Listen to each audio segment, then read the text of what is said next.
Today we're going to dig into an ancient blueprint for building an empire, and we're drawing it right from the story of King David. Seriously, it's like a masterclass in how you take the absolute chaos of war and forge it into a stable, lasting nation. I mean, think about it. It's a question that echoes through all of history, right? If you're starting with basically nothing but ambition and maybe a few loyal followers, what does it actually take to build something that lasts? Well, for King David, the formula was, surprisingly simple. It really just boiled down to two essential ingredients.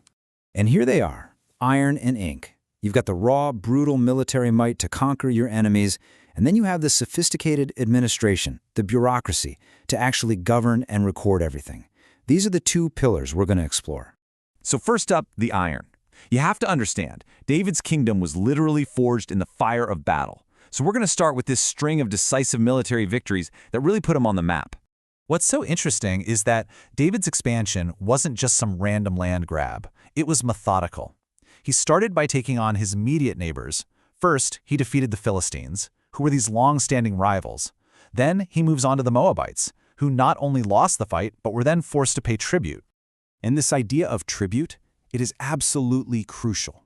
See, it's not just about winning a battle. It's about turning that victory into a steady stream of wealth and a formal public acknowledgement of your power.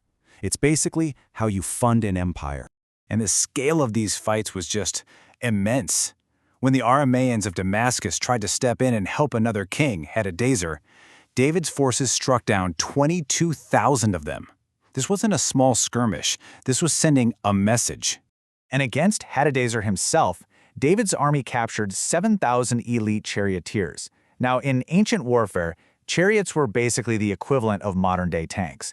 Capturing this many meant you just crippled your enemy's ability to attack. And the conquests just kept coming. To lock down his southern border, David's top commander, Abishai, went after the Edomites in the Valley of Salt and struck down another 18,000. The numbers themselves paint this incredible picture of just overwhelming military dominance. So when you piece it all together, you can actually see David's playbook emerge. It wasn't just about winning. It was a clear four-step strategy for total conquest. First, you defeat their army. Then, you subdue the population. Third, you install your own troops to keep order. And finally, you make them pay you tribute. And the rewards? Oh, they were enormous. The text just lists this treasure trove of spoils. Gold shields, huge amounts of bronze, precious metals from kings he defeated, and even from kings who allied with him. And this wealth wasn't just to make him rich, it was all dedicated to the Lord, and it would later become the raw material for his son, Solomon's legendary temple. And throughout the account, you see this one phrase repeated, almost like a drumbeat. It's a really powerful theological statement, framing all of David's military genius and, let's be honest, his ruthless efficiency, not just as a human accomplishment, but as something that was divinely ordained. So let's pause here. The battles are won, the borders are totally secure, the tribute money is flowing in, the iron has done its job. But an empire built on iron alone will just rust and fall apart. And that brings us to the second pillar. Okay, so now we're moving off the battlefield and into the royal court. This is where David makes the shift from conqueror to administrator, using ink to create the systems and structures of a stable government.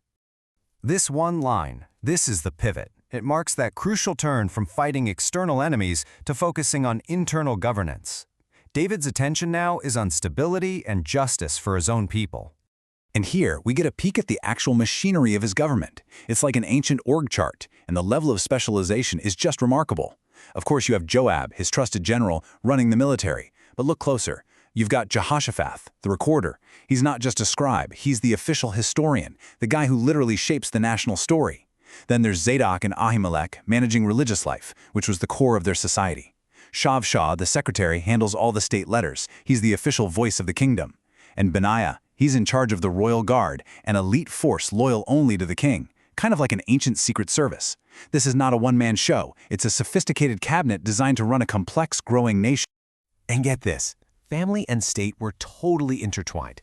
By putting his own sons in these key positions, David was doing two things at once. He was training his successors, and he was tightening his grip on power, making sure his dynasty was built to last. So it all comes down to this, doesn't it? What truly secures a legacy? Is it the battles you win, or is it the order you create? This ancient blueprint seems to suggest a timeless answer. You absolutely need both. The iron of decisive action that creates the opportunity, but it's the ink of careful organization, the laws, the records, the institutions, that build something that will actually last. One forges an empire, but the other, well, that's what gives it a future.